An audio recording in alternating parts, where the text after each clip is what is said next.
Hello everyone. Well, if you have a locomotive like this, which did not support microtrains couplers, I'm going to show you how to work on that today. First of all, Microtrains has always made conversion kits. This one's for a Bachmann-84DC, but they've always made conversion kits, so you can do that pretty easily. So that's going to be my inspiration for this. So I use these department store gift cards for just a source of plastic for that.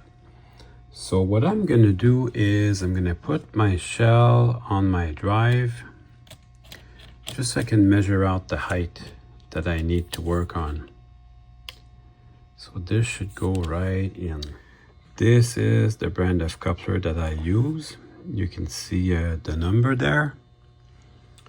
10 packs you have to assemble yourself, but they work great once you get them done. So I've got my coupler here and I'm gonna try it. Just try it to check the height. See how close I am to where I want to go. And it's looking good at first glance. If I just stick it to the bottom of that hole, it should fit right in. So that is about what I had expected. I just have to make a little shim to make a little edge. I have a place to glue my coupler. You can do this with a screw, I guess, but I'm just that way. If I can take a quicker route, then I will do that. And then with my scissors, I'll make a little band which I can match then to the undercarriage here, just to make the ledge a little bit higher. Probably need to do 2 thicknesses, but it doesn't have to be very big. There's a little mold line here, so I removed that with the Dremel. So probably 2 thicknesses will get me exactly to where I want to go. You're the only one who's going to see this part, so you can be as neat or as sloppy as you want. You're the only one that's going to judge this. So I've got this glued into place now.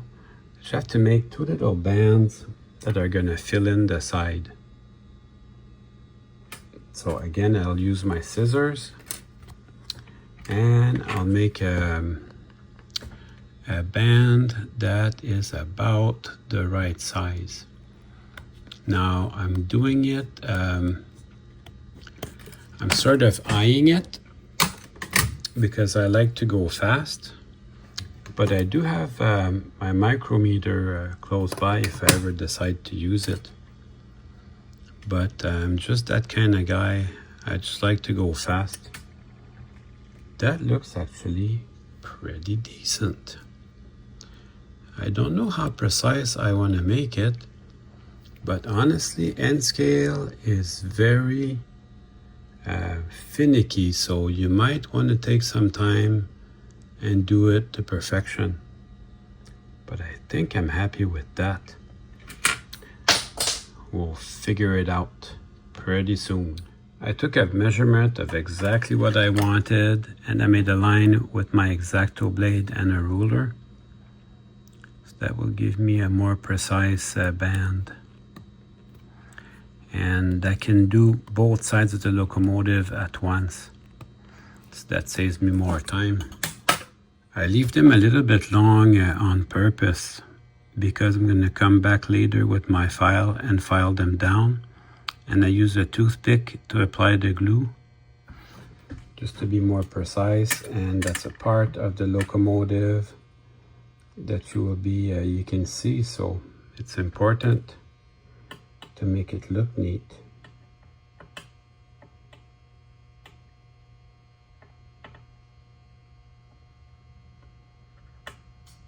So I'll just bring in my part and I'll glue that together.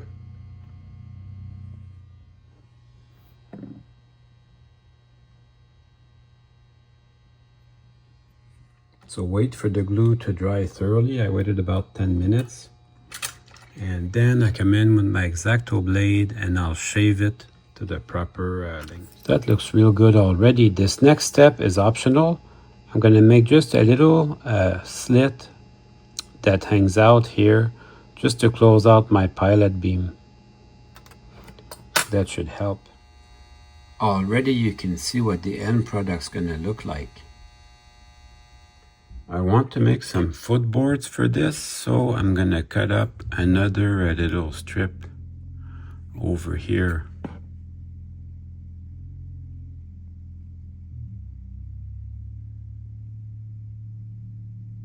So we'll be making some footboards for that pilot.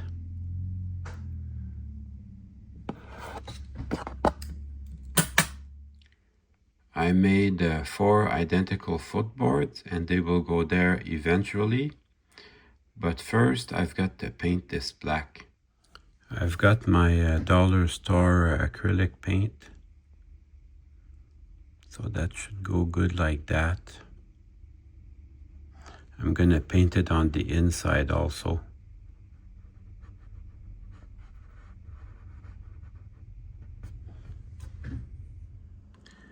I took my paintbrush and I did extended the striping a little bit. I think it looks pretty good.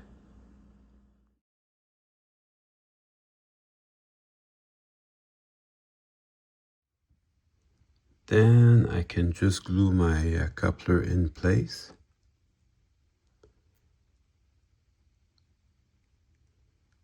And that will be that.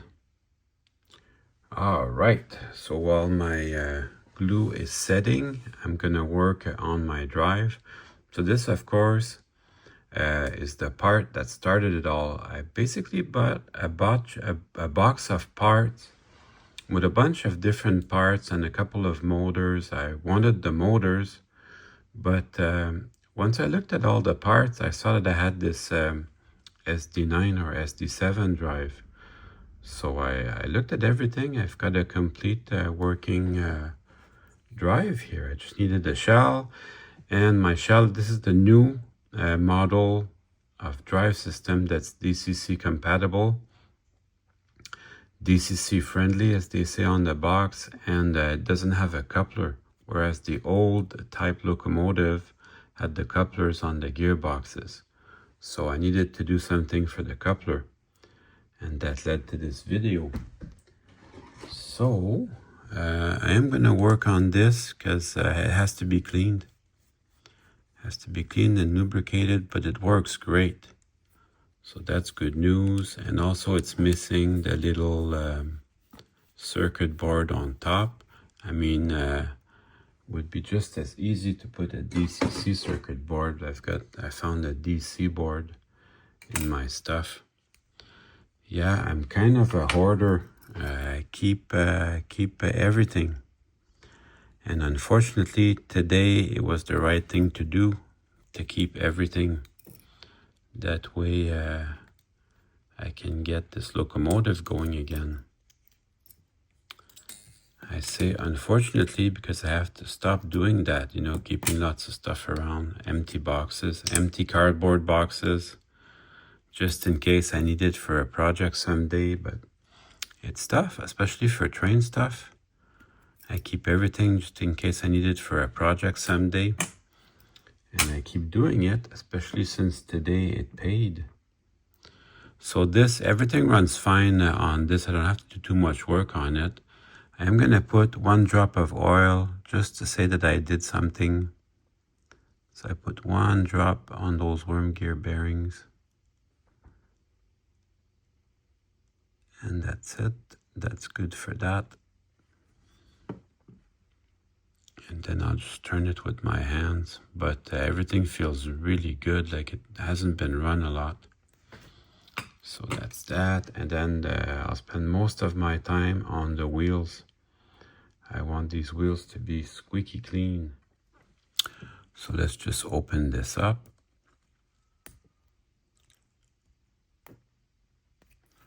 Just open it up slowly. The plastic is still pretty malleable, given that this is probably 20 to 30 years old.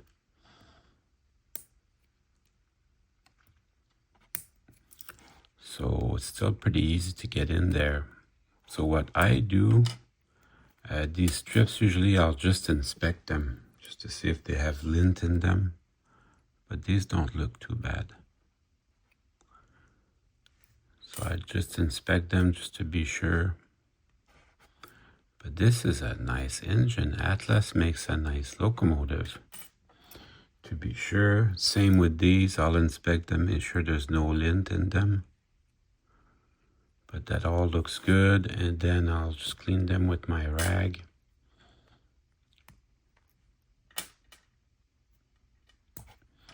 And these, they're all the same, so you can go ahead and reinstall them as you see them. And then I'll just use my rag and clean them like that. That's what they say, you know, cleanliness is next to godliness.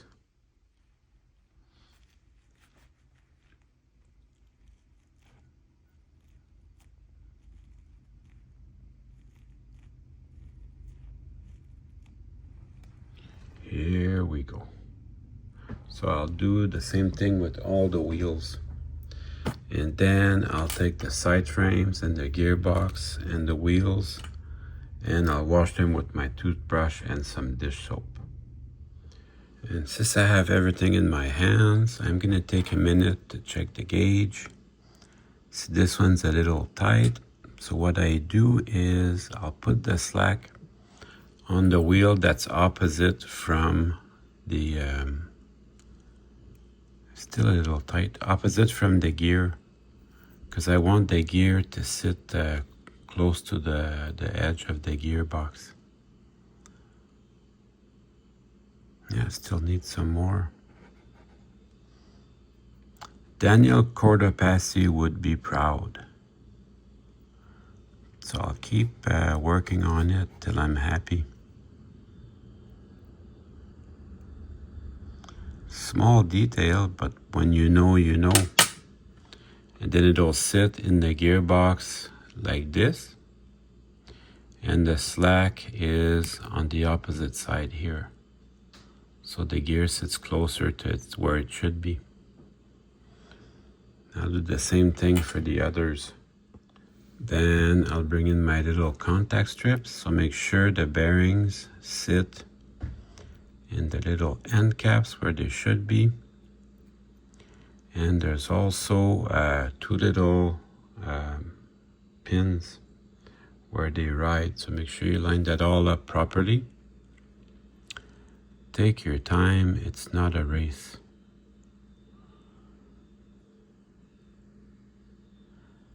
And then once you're happy with that, you can go ahead and bring in the side frames.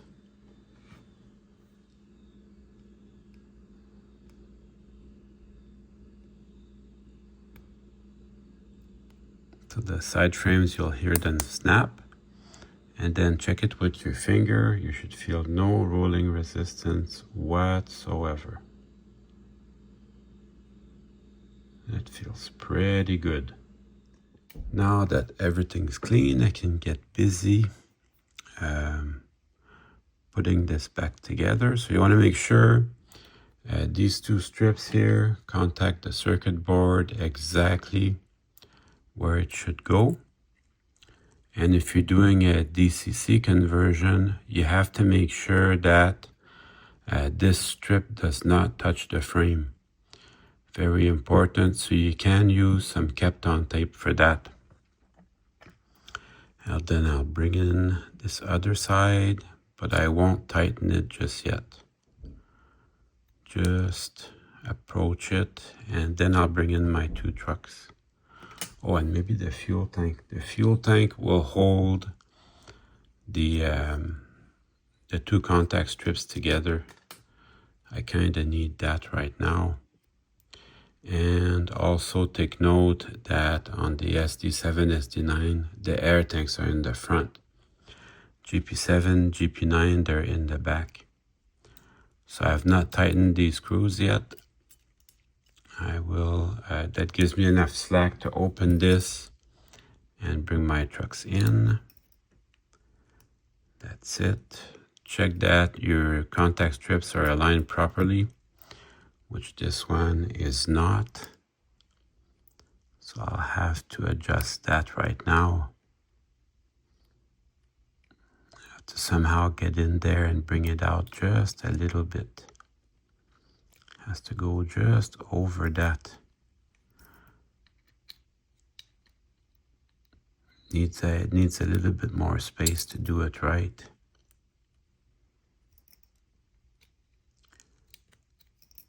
So this is the right time to look after that. Yeah, so look at your contact strips, make sure everything's lined up properly. So this looks good.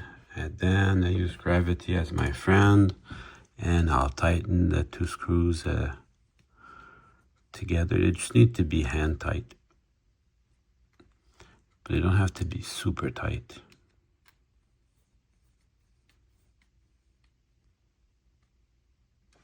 And then I'll try this on the bench just to make sure.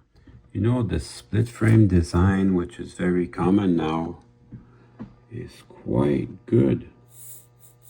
So that runs great. Super happy with that. Check the lights at the same time. Perfect. Check both sides. Super happy with that. Let's go try it on the track. All right, let's see what we've got.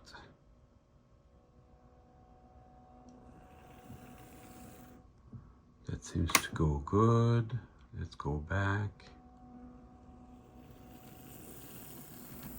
Runs nice and quiet.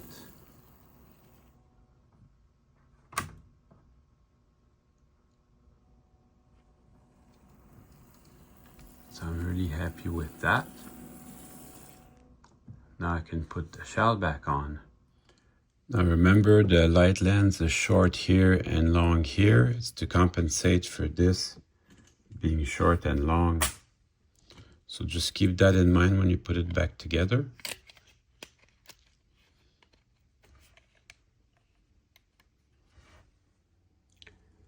Just testing out the coupler height for one last time.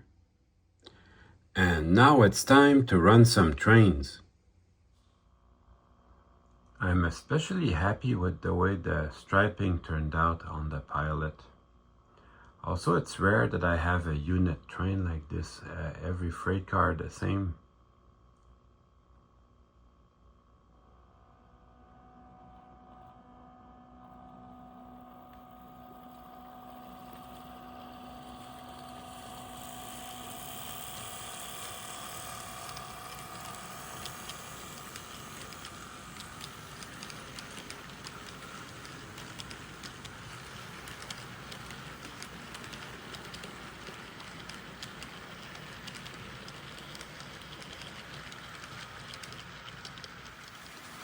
Well, I hope you enjoyed the video. I certainly had fun making it for you.